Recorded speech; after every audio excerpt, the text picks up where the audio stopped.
تبارك الذي جعل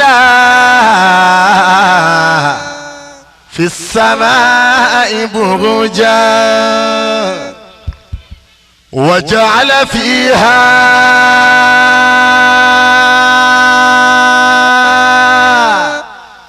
سراجا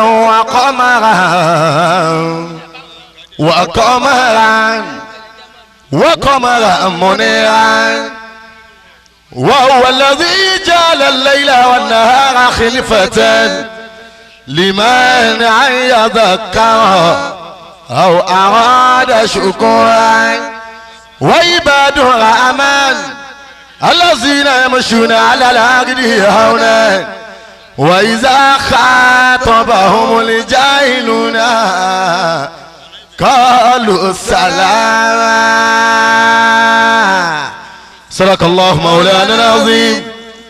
بابا الشيخ سليمان ابن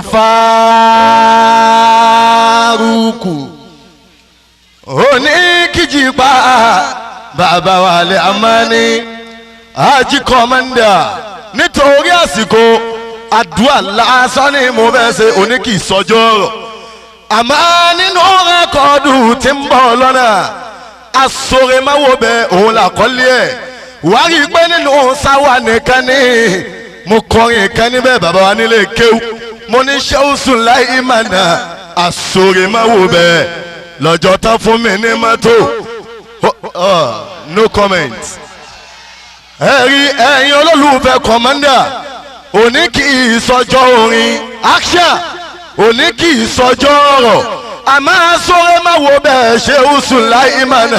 èyí tí mo wí ìdúró mi ìfẹ́ kó máa ya ní ají kọ̀mọ́ndà nítorí téèyàn bá jọ lọ́gbọ́n Sheikh Sulaimon béèyàn bá jọ lọ́gbọ́n tó fẹ́ máa sọ̀rọ̀ ọgbọ́n ìyẹn fáwọn tó lọ́gbọ́n yóò pọ̀ba tó lọ́gbọ́n tòun ló dóminú àgbà àtìgbà tí ń ṣẹ̀dá àgbà àwọn tí wọ́n lọ́gbọ́n ni wọ́n mọ ọ̀nà tómi gbà wọnú àgbà bẹ́ẹ̀ bá wá fẹ́ sọ̀rọ̀ ọlọ́gbọ́n ìyẹn lójú dé ọlọ́gbọ́n ìyẹn nígbàgede ọgbọ́n ìyẹn fáwọn ẹ̀tẹ́ ń lọ́gbọ́n tí wọ́n dẹ̀ ń sọ̀rọ̀ ọgbọ́n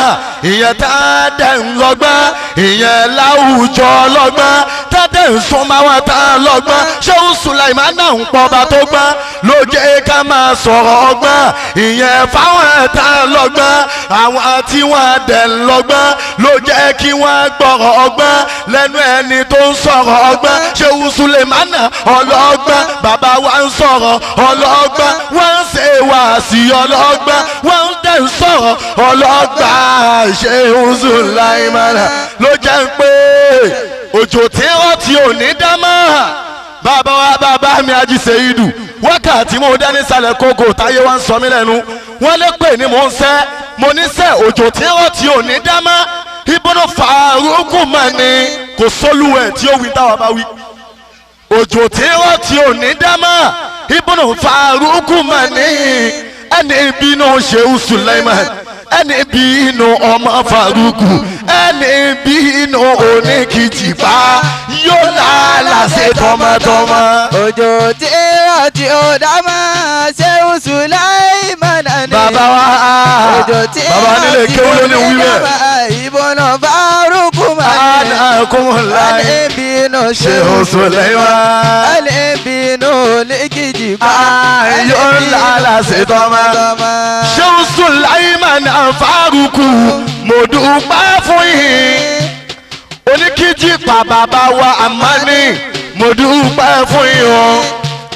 2011 tó kọjá lẹ́rán mi ní màkàmúdarí 2012 tó tẹ̀lé lẹ́fún mi ní màkà 2012 tó tẹ̀lé lẹ́fún mi ní màtó 2013 tàdé tó wẹ̀ yìí kọ̀mọ́ndà tó ń lọ káwọ́là mo dágbére fún yín ànákìrà abádàlì márífà kò ní jẹ́ tìyín pẹ̀lú màmá wa àjàrámátà àyà rere lọ́dẹ̀dẹ̀ ọkọ torí bẹ́ẹ̀ bá fẹ́ sọ̀rọ̀ tó fẹ́ rọrọ̀ níbi ọ̀rọ̀ àní yóò pọ̀ lọ́hùn ọba tó sọ̀rọ̀ wàláì yóò pọ̀ lọ́hùn ọba tó lọ́rọ̀ tó òun ló dẹ̀ ń sọ̀rọ̀ fáwọn tá ń gbọ́rọ̀ àwọn tí wọ́n dẹ̀ ń gbọ́rọ̀ wọ́n pọ̀ bá tó lọ́rọ̀ bẹ́ẹ̀ rẹ̀ ni tó ṣe wá sí tí yóò wá rọrọ̀ yé kò pọ̀ lọ́hùn ni ọba tó lọ́rọ̀ Sheikh Sulaimon wàláì ẹ̀yin dẹ̀ ń sọ̀rọ̀ ẹ̀yin dẹ̀ rọrọ̀ níbi ọ̀rọ̀ ẹ̀dẹ̀ ń sọ̀rọ̀ lójúde ọ̀rọ̀ gbàgede ọ̀rọ̀ àfáwọn àtàǹgbọ̀rọ̀ ìbẹ̀lẹ̀ yìí ti ń sọ̀rọ̀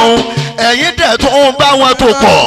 gbogbo àwọn àtàrọ̀rọ̀ àní Kùránì ló dọ̀rọ̀ òun ló dẹ̀ sọ̀rọ̀ òun ló dẹ̀ ń sọ̀rọ̀ Kùránì lẹ́ẹ̀fí ń sọ̀rọ̀ ló wá jẹ́ kẹ́ máa rọrọ̀ létí àwọn àtàǹgbọ̀rọ̀ dàtí túnṣe Onikijipa wí bẹ́ẹ̀ Onikijipa jájọ wí Onikijipa Onikijipa báàlì àmàní Onikijipa bàbá ìmáàmù Sàdálà Yàsín Onikijipa ọkọ Sẹ́yìdà Àjàrà Mátà Onikijipa bàbá Bàríyàmá Onikijipa ó yá gbogbo ẹ̀yin tẹ́ ń gbọ́ mi ẹ̀ fọwọ́ gbórí mú sọ wípé orí mi ẹlẹ́dàá mi ẹlẹ́dàá mi orí mi orí mi ẹlẹ́dàá mi o ẹlẹ́dàá mi orí mi níbi tá a bá ti ń náwó láyé má jẹ́ ń bá wọn àná gidi ẹ̀yin ènìyàn ẹ̀sùn má bí kí ló dé tó fi já sí wípé ẹni bá fẹ́ gà nílé yín ẹ̀kì ń fẹ́ kàn rọwọ́ mú ẹni bá fẹ́ gà nílùú yín ẹ̀kì ń fẹ́ kàn débi gíga àtùpà tí ń jó lọlẹ̀ òun lẹ́yìn máa ń wá kàkà kẹ́ bá bẹ́ẹ̀ kó sí omi lẹ́yìn tó ń bù sí ṣé bójú ayé ṣe rí nìyẹn Alhaji kọ́mọ́ndà ló bá sábàbí kọ́mọ́ndà Sheikhuna Sulaimon Onikijipa bàbá wa Aliyamani bàbá wa ọkọ̀ alájà Ramata bàbá ìmáàmù Sàdálà bàbá Maria ìyàwó tuntun lọ́jọ́ tí mo pàdé bàbá wa lọ́dọ̀ àwọn ẹjọ́ àbábù ìyàsìn kárí ayé mọ̀sẹ̀sí kiri kọ́mọ́ndà bàbá wa náà mi ní Mẹ́kà 2012 tó tẹ̀lé mo tún pàdé bàbá wa Sheikhuna Sulaimon lọ́dọ̀ bàbá tiwa ní Sheikh Usmanu Onikijipa lọ́mọdá níjọ́ tá ń ṣe mọ́lúdì àfáyàsí ló pè mí mo ṣe síkìrì kọ́mọ́ndà bàbá wa náà mi lówó wọ́n tún fún mi ní mọ́tò síyàrú ẹ bá mi wí ni wọ́n tún fún mi ní mọ́tò síyàrú fi jí wọ́n tún fún mi ní mọ́tò síyàrú fi mo dá ẹni lọ bí tẹ́ bẹ́ kí n lọ subhana rabbi.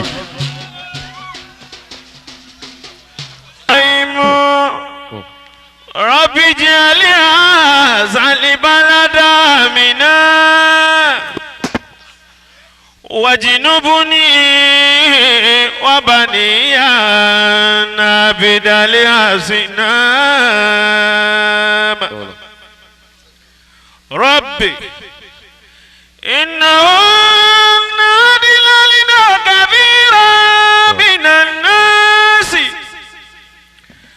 فمن تبعني فإنه مني ومن عصاني فإنك غفور رحيم ربنا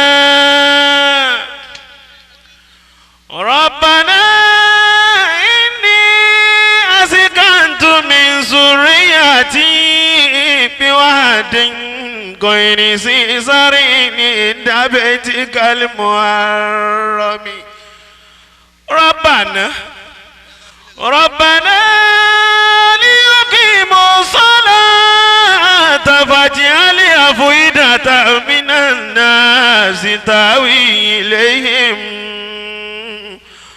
ورزقهم من الثمرات لعلهم يشكرون وإن يريدوا أن يخدعوك فإن حسبك الله هو الذي أيدك بنصره وبالمؤمنين وألف بين قلوبهم لا أنفقت ما في الأرض جميعا ما ألفت بين قلوبهم ولكن الله ألف بينهم إنه عزيز حكيم يا أيها النبي حسبك الله ومن اتبعك من المؤمنين إنه من سليمان وإنه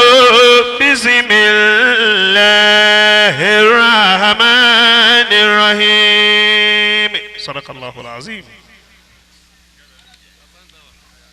لا لا إله إلا الله محمد رسول الله ببسم الله إيمانا نعوذ به نيرانا صلاة الله سلام الله لخير الناس أدنانا على أصحاب جمعا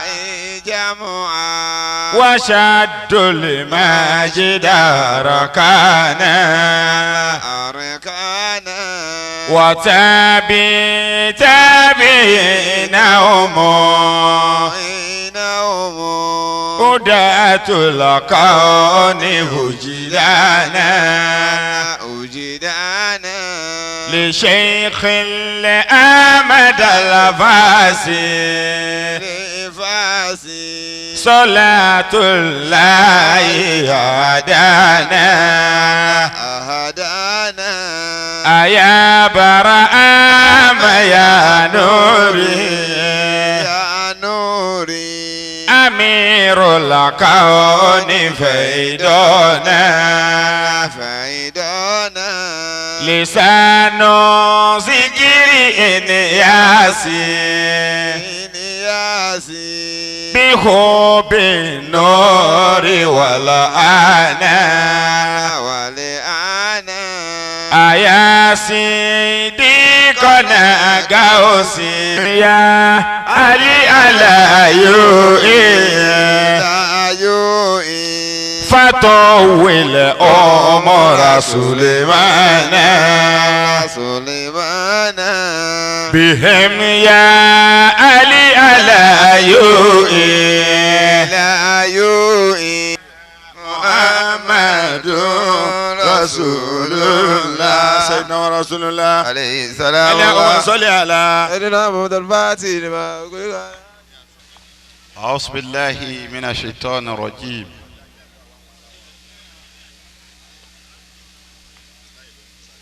بسم الله الرحمن الرحيم. اللهم صل على سيدنا محمد الفاتح لما أغلق والآتي لما سبق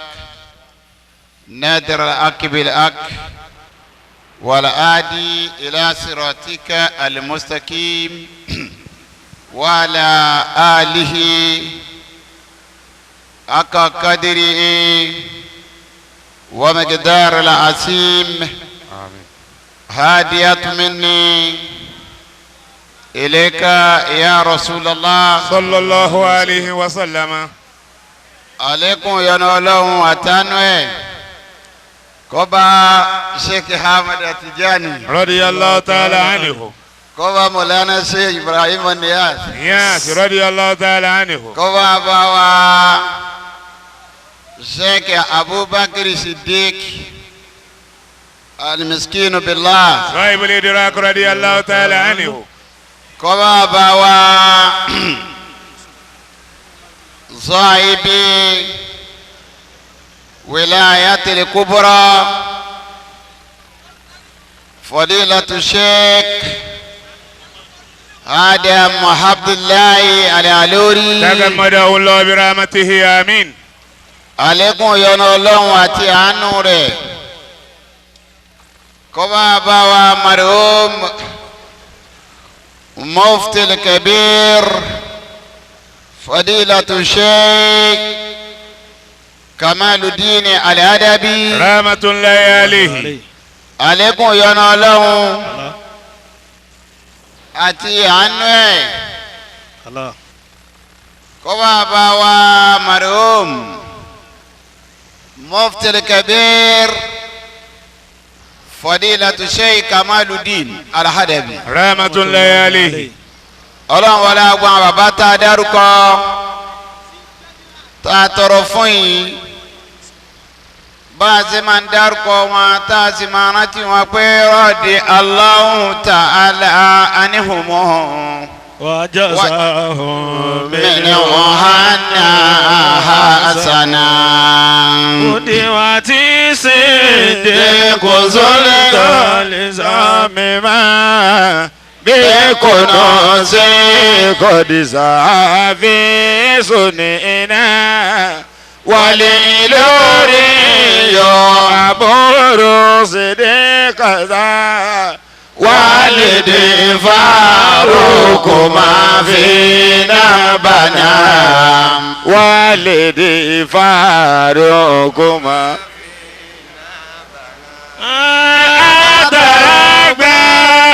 Alabi Onikijipa mini hulul hilmi wa irshadil lana wa adam batarakal hayra lana thumma babalu kikiri jaduna thumma babalu kikiri jaduna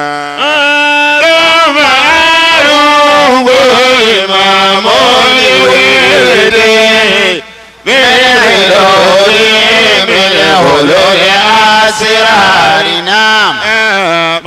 رجال بينه أو بعده معه علمك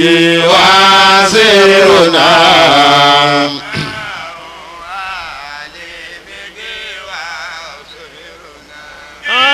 واتجان الكتب ثم القولين ربنا جاز الجميع حسنا أبوك عمر الغوث عذاب وعلى حمد سلم ربنا وعلى حمد سلم ربنا رضي الله تعالى عنهما وجزاهم منه عنا حسنا. ọlọ́run wọ́n ṣàwọlá bí a sì máa ń tọrọ fún àwọn bàbá wọn yìí tí a sì máa ń dárúkọ wọn láti jẹ àlùbáríkà lára wọn torí wọn ní Maulana Sheikh Alhaji Ibrahim Niyas. Yes, radiyallahu ta'ala anhu. wọ́n ní wọ́n bí Shehu léèrè ní Kánò ẹgbẹ́ inú Sheikh Ibrahim àti Usman bin Fodiye wọ́n ní ta ló jura wọn lọ.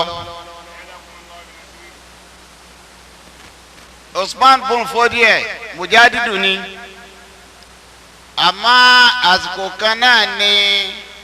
Usman bun Fodiye àti Sheikh Ahmad Tijani ìgbà kan náà ni wọ́n lò ọlá pé Sheikh Usman bun Fodiye ó ní araka gan àwọn èèyàn ń tàn máa pé Usman bun Fodiye ó fa ka Sheikh Tijani àmọ́ àyìn ọlọ́wọ́ yìí dàrú ó wá ṣe tírà kan ní èdè Fúlàní lọ́wọ́ àfikọ́ ọ wá sọ yẹ àwọn àfáà táwọn ń bẹ nínú gbani under umbrella ta ni gbogbo àwọn wà Usman bun Fodiye lọ́wọ́ àṣàfihàn Sheikh Tijani pé ó ju gbogbo àwọn lọ Usman bun Fodiye yìí inú tírà àwọn náà lọ́kọ́ sí lọ́kọ́ ṣe Ibrahim sí ẹ̀wọ̀dún tí Usman bun Fodiye ti lọ nígbà ṣe Ibrahim ń bọ̀ yóò dé lásìkò báyìí ó kọ rẹ̀ ó máa jẹ́ báyìí ní Swahili yóò máa jẹ́ Ibrahim aminibati ni yóò máa jẹ́ Muhyiddin. ètò mo fẹ́ lò ní pé ṣé Ibrahim wádé tá a sì máa pé Ṣéhù ni Khalifa Sheikh Tijani tí ń jẹ́ Sahibul Waqt wọ́n wá ń bí léèrè pé ta ló jura wọn lọ Ṣéhù wa ń sọ yìí pé ó ní Usman bun Fodiye olójú wọn lọ wọ́n ní torí kíni Ṣéhù ní àwọn ń lo tàwọn lọ́wọ́ ni àwọn ò tí ì mọ ibi táwọn ó parí ẹ̀ sí ipe ìyọrí iṣẹ́ tí Usman bun Fodiye yọrí iṣẹ́ táwọn adébítọ́ yọrí ẹ̀ sí ni ó jà wọn lọ ó fi hàn pé gbogbo àwọn bàbá tá a dákọ̀ wọn wọ̀nyí tí wọ́n bẹ̀rẹ̀ ẹsẹ̀ dáadáa tí wọ́n sì yọrí ẹ̀ dáadáa wọ́n ti bọ́ sílẹ̀ ẹni tá a máa wá àlùbáríkà wọn ọlọ́mọsá wọlé àlùbáríkà gbogbo àwọn bàbá tá a dákọ̀ yìí pátá Àmín.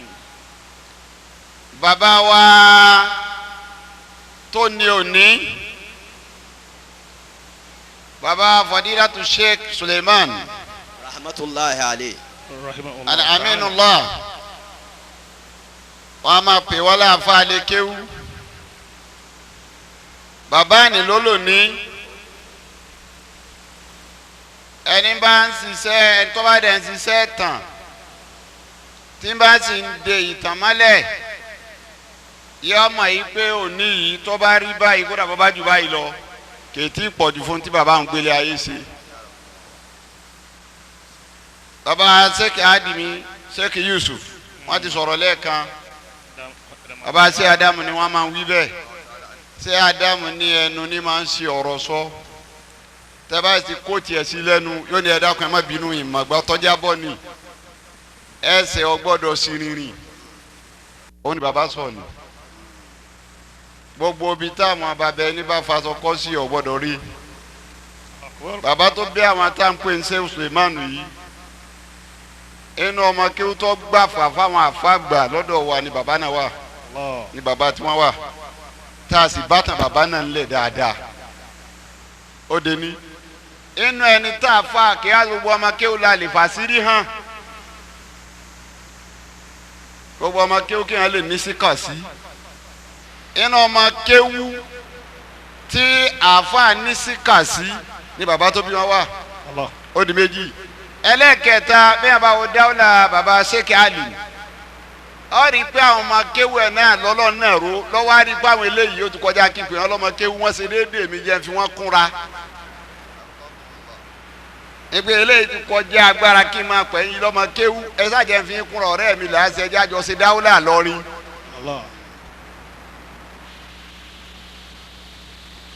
inú wọn bẹ́ẹ̀ bàbá tá à ń sọ̀rọ̀ yìí bàbá ṣe Ibrahim yìí inú àwọn tá a fọ́ àrí yìí pé bọ́lọ̀ ń ṣe pétélé yìí yàtọ̀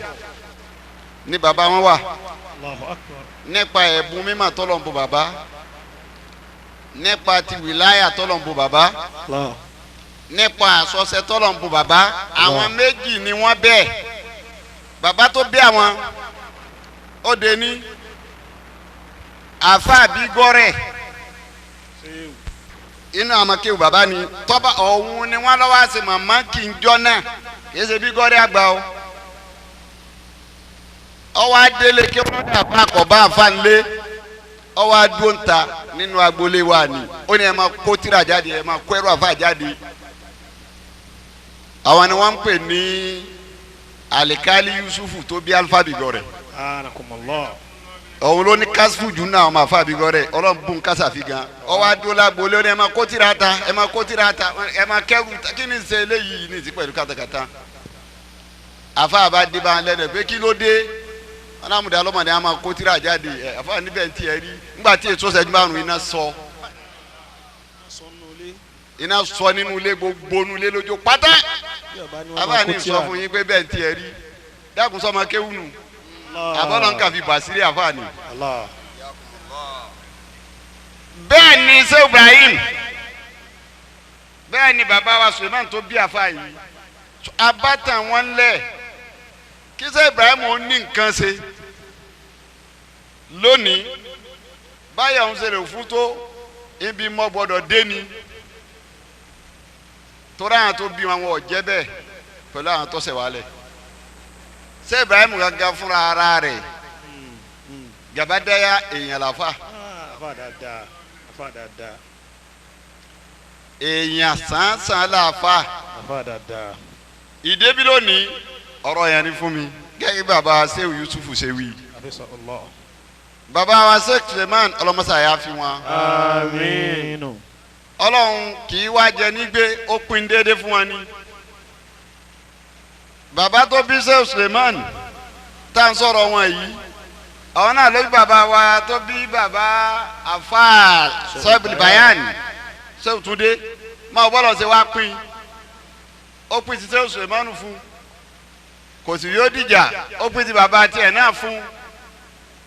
ọlọ́run wá sì ṣe lọ́wọ́ méjì ọ̀tún àtòsì wípé ẹjọ́ máa lò ó wọ́n sì ń lò nínú gbàkan náà ọkùn òsì takò kan èyí tó wọ ọlọ́run tó pín sílé tiyín nù ọlọ́mọdé ó bàjẹ́ àmín ó pín ti ilé ẹlòmíràn fún o ọlọ́mọdé ó bàjẹ́ àmín. mo wá tara bẹ̀rù kọ́lọ̀ wọlé bàbá Sheikh Sulaimon inú àwọn ọmọ kéwu bàbá tí wọn ò fi pamọ́ pé ọmọ kéwu ẹ̀ lèmi ṣe ní bàbá Yusufu wa. àfisọ ọlọ bàbá ní àdìmí. bàbá ní àdìmí. akidari ya. yabna ayi ó ní yabna ayi mo bẹ̀rẹ̀ ọmọ ẹ̀yà mi látàsí alánà alẹ́ la akidọ́rì má wádìí kádà rọmọnìyàn mọ́. báwo ló ṣe ń ṣe. ìsàlẹ̀ kọ́dàrọ̀ àṣìá wáyà kàtàrú. báwo ló ṣe ń ṣe báwo ló ṣe tọ́ sí ó ṣe lè fi tiẹ̀ ó ṣe lè jó òun ọkọ̀ jẹ́ agbọ́kàn lọ Pakistan ó lọ Saudi ó dé náà ni ó wù ṣé bọ́lá ń rí wọ́n lẹ̀ ṣé sùúrù kèkàndínlẹ̀ yìí ni. lálẹ́ amúrí wàlá tẹ̀díbírú tẹ̀díbírí wàlálẹ́ òmùrù lẹ́tí tẹ̀jìrí bí tẹ̀kídìrí. wàlálẹ́ òmùrù lẹ́tí tẹ̀jìrí bí tẹ̀kídìrí. lẹ́kọ̀ọ́lẹ́kọ̀ọ́ يفعل بي أحاط به علمه من قبل تسويري أحاط به علمه من قبل تسويري ọlọ́run ní ń pín o. lálàmúrú amúrí. ó ní lẹ́hàn ọ̀rọ̀ kọ́ ọmọ àfáàná ọ̀ẹ́ lálàmúrú amúrí wàlá tẹ̀díbírù tẹ̀díbírí. ọ̀rọ̀ tàfọ́ ọba nù. ọlọ́rọ̀ kì í sọ̀rọ̀ mi o gbogbo èyí tẹ̀ ń wá káwọn yìí máa ń pẹ̀. wàlálẹ̀ òmùrù lẹ́tí tẹ̀dírí bí tẹ̀kídìrí. ọkà yìí kó mi odò òun náà ń sàn ni ń sàn pẹ̀lú bá a ṣe kọ́ pé bẹ́ẹ̀ mi ó ṣe lò ó ní lóhùn. ní kálíkún rásìkún máa ṣàyẹ̀wò àlùbí. bẹ́ẹ̀ bá wà fún ọba nílọrin yìí kọ́dọ̀rù tí náà òun ò kó sì ṣe kó sì mú jẹ tóró ti mú jẹ ọ láwọn àsìkò tí èyí mọ́rọ̀ jẹ àsìkò ní òǹkà ọdún ti kọjá àwọn èèyàn sì fẹ́ serun tá a fà ṣe ní tí ọ̀rọ̀ ọ̀rùn àìmọyelé kéwù tó ti túnlẹ̀ yìí Allahu Akbar. kò tí ò lérí pa kò lókọ àmọ́ ibi tá a sì sí àmọ́ ipe ìtọ́lọ̀ ń ràn wá ṣe nu ẹgbẹ́ àti ní jẹ́ kí tàwọn kan náà gbé ọlọ́run ọmọ ibi tí ó ti yọ pé tàwọn kan náà ò ní gbé wọ́n sá gbọ̀nà kan gbúrò ẹ̀yìn náà wọ́n á gbọ̀nà kan gbúrò yín ọba yọ lára tàfà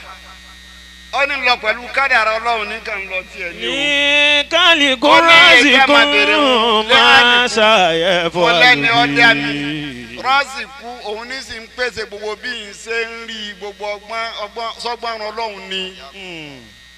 tọ́ba kàtí lórí ọkàn máa rí náà ni o ò ní mọ bó ń ṣe ń rí o ò lè mọ. máa ṣàyẹ̀fọ́ àlùbí. ọlọ́ba tí ń sọ̀rọ̀ rẹ̀ ń lọ́mọ tí ń ṣe pẹ̀lú mi. Ahatabi ilmuhu min qabili tasawiri. Síwájú kọ́lọ́hún tó dání ní ti kádàrá gbóntẹ́ dòólò bó ṣe pín ti mùdírù Darul Kitabu wa Sunnanu. Ìtẹ̀yàn fi yọrí sẹ́lẹ̀ ní gógùn. Rí iṣẹ́ lónìí ó ti kọjá. Bọ́tẹ́ ẹ̀ bá kú lónìí ó ti wọ̀tàn lọ́ni. Báyà tí kàtà bá ń kàtà wọ́n ka ìtẹ̀. Àbákọ̀ gbọ́dọ̀ kú. Àmín. Bàbá wa àfàgbọ̀n kí ìgbà ọdún mélòó la fa lò láyé àfọ̀ 50 years. Tá a bá fi kú wọ́n sì ṣètàn kalẹ̀ láti sì padà síbẹ̀ lónìí kò pọ́sibù kò ní ò ní padà bẹ́ẹ̀ irọ́ ọ́ padà ìtàn òun de bámu ni wọ́n sọ fẹ́ẹ́ nìkan jọ kàn mú ni kí wọ́n má tẹnu bọ̀ ń lọ wọ́n má tọwọ́ bọ̀ mí lọ fún un ó bá tọwọ́ bọ̀ ń lọ fún un gbogbo ẹni tí ń láwà níjà kànjà kan lẹ̀ yìí ìdàgbọ́n padà lé wa mọ́ ọmọ bá tó ń kálukú ọjọ́ lọ́lọ́ o.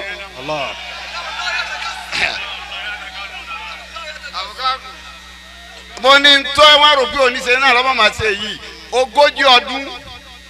nílé ní fi dòkun tẹ́nì kò sì sọ pé akéwùn bẹ̀ rí ẹnì kò sì sọ pé aya bẹ̀ rí àṣìríta kan kó mu wáyé pé àfàtì ẹ̀ jáde nulẹ̀ yìí rí 40 ọdún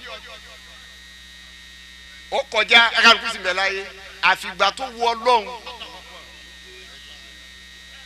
àwọn ọba àfàlàyé mi ọba àfàlàbí yìí bá àfà àgbàláyé èyí pé ń pàdé àfà ojú oorun mo ti pàdé àfà. ìgbà bàbá ti bẹ̀ láyé mo á lọ sọ fún ẹjọ́ náà pé mo máa pàdé ẹnìkan mo lára mọ̀rẹ́ ẹnìkan wọn ní báwo ló ṣe rí mo lọ́kàn dún wájú ta mo náà sì náwó mo sì júwe bọ́ńtọ̀ ọ̀hún sí rí wọ́n á náwó sí bá bà mí lọ́wọ́ wọ́n á nítọ̀ ọ̀hún ti ń lọ nu àfà ní bàbá bá ń bèrè pé wọ́n náà àfà nù àfà àgbà mo ní wọ́n bá bu ẹkú wọ́n ń tẹ́kú wọ́n bá kẹnu bọ̀ tán wọ́n bá kẹnu bọ̀ tán pé aláhùn ló bí tán òfò ṣe wá nulẹ̀ yìí báyìí báyìí báyìí báyìí báyìí ebe ni ọ̀jẹ̀ nǹkan kan wo àwọn lẹ́yìn kéwu ebe ni ọ̀jẹ̀ àwọn kò gbóyin dà sílẹ̀ ìwé pé kéwu lẹ́kẹ̀ kọ́lọ́hún tó ní kíni kó tó lóhùn dé ọlọ́run àfà iṣẹ́ tá àfà ṣe kalẹ̀ bẹ́ẹ̀ mi àfọ̀ ṣe gùn tóbi tí mo ti lọ́nu ìtàfọ̀ parẹ́ àmọ́ bẹ́ẹ̀ mi bá wá gùn èèyàn wàá jèrè sí ọwọ́ ẹ̀ ọlọ́jẹ́ bẹ́ẹ̀ àfọ̀gùn alibarika ọlá àwọn ẹni ọlọ́run alibarika ọlá àwọn àgbààgbà gbogbo ẹ̀yin tí a bá ń jòkó lẹ́yìn mọ́lẹ̀ gbogbo látọ̀rọ̀ àfọ̀ àkọ̀rọ̀ ṣe tòfík àfọ̀ àwọn alókè àpòmù ọlọ́mọ sábà ń dúró tí gbogbo yín ọlọ́mọ pa yín rẹ o alibarika ọlá àwọn ẹni ọlọ́run gbogbo ẹ̀yin tí àwọn ṣe Ibrahim tí wọ́n fún ní award tẹ́ẹ̀sì lẹ́tọ̀ọ́ sí alibarika tí ń bẹ lára àwọn ọlá àwọn tó bí wọn jẹ́ alibarika àwọn ọ̀ràn ẹ̀yìn náà alibarika ọlá àwọn ẹni ọlọ́run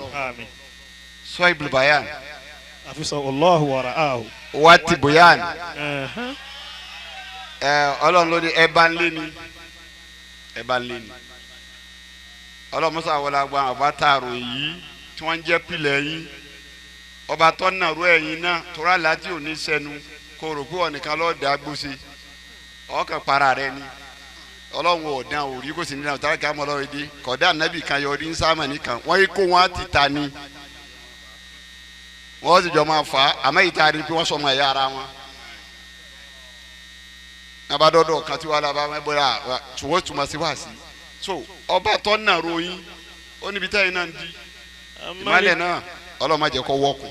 amalijidaru. n bọ̀ mú mi ni ọwọ́ àkùnmọ̀lọ́. o fẹ́ bẹ̀rẹ̀ nu o ọlọ́run ọlọ́run àfáwájú ọlọ́run gbogbo ẹ̀dẹ́ ájú olùfẹ́ ọlọ́run tó pé gbogbo ibi tí a bá ti ní wá sílẹ̀ wá ọlọ́run kó gbàdúrà yín alibarika ọlá títóbi rẹ̀. lẹ́yìn náà ọlọ́run kò sí nǹkan torí kéésì dọ̀rọ̀ rú. ìbátan àmọ́ wà ní alukurani tọ́lọ́n bá fẹ́ pìtàn ìtọ́pọ̀ ní alukurani gan àmọ́ yóò pa kalẹ̀ yìí pé bí ó ṣe máa rí tálíkì àmọ́ ọlọ́wọ́ èdè nù tó bá ti pìtàn kakalẹ̀ bí tó ṣe máa lọ nù. ọlọ́run rojú èèyàn méjì nínú kurani bá ń lọ dọ́ anabi Dáúdà àti anabi Sulaimana kí lọ́lọ́run ọba wí pa àwọn múmínì. walaqad atayna Dáúdà wa Sulaimana ilma wa qala alhamdulillahi allazi fadalana ala kathirin min ibadihil mu'minin. wa warisa Sulaimanu Dáúdà wa qala ya ayyuhan nasu ulimna mantiqan wa utina min kulli shay'in inna hadha lahuwa al-fadlul mubin. wa usira li Sulaimana junuduhu min al-jinni wal insi wat tayri fahum yuzawun hatta إذا طول وادي النمل قالت نملة يا أيها النمل ادخلوا مساكنكم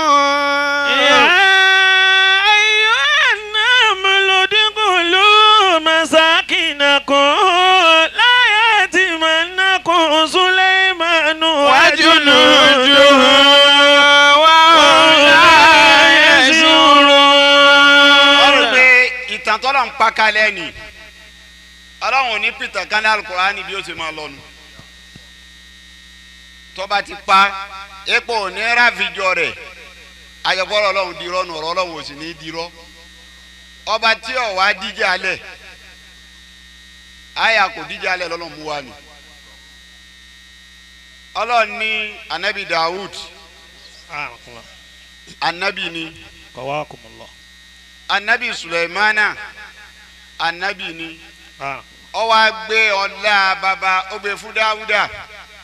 ọlọ́run gbé ọlá ọmọ ó gbé fún Sulaimana. àwọn méjì wá wò pé ọlá tọ́lọ̀ ń dá wa yìí pọ̀ gbólóhùn tá méjì wá sọ ni pé. wa qala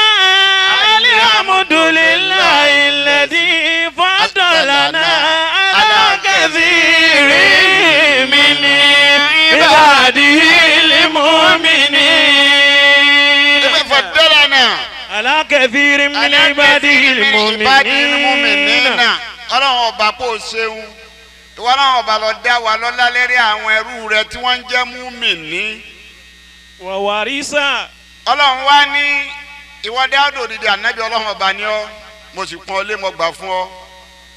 Sulaimana òdìdí ànábì ọlọ́run ọba ni ọmọ pọ́n ọ lé mo gbà fún ọ. àmọ́ warisa. Sulaimanu Dáúdà. ó ní warisa Sulaimana Dáúdà. kọ́lá. يا أيها الناس علمنا منطق الطير وأوتينا من كل شيء إن هذا لهو الفضل المبين. أدام الله حياته وحفظه الله ورعاه. Sheikh Dáúdà Alufala Ọlọ́run bá dùn tì. Àmín bàbá. gbogbo ẹ̀yin obìnrin Ọlọ́run bá wà pẹ̀lú yín o. jama lọkùn lóbìnrin salamu alayhi alaykum wa rahmatulahi wa barakatuhu. wa aleykum salaam wa rahmatulahi wa barakatuhu.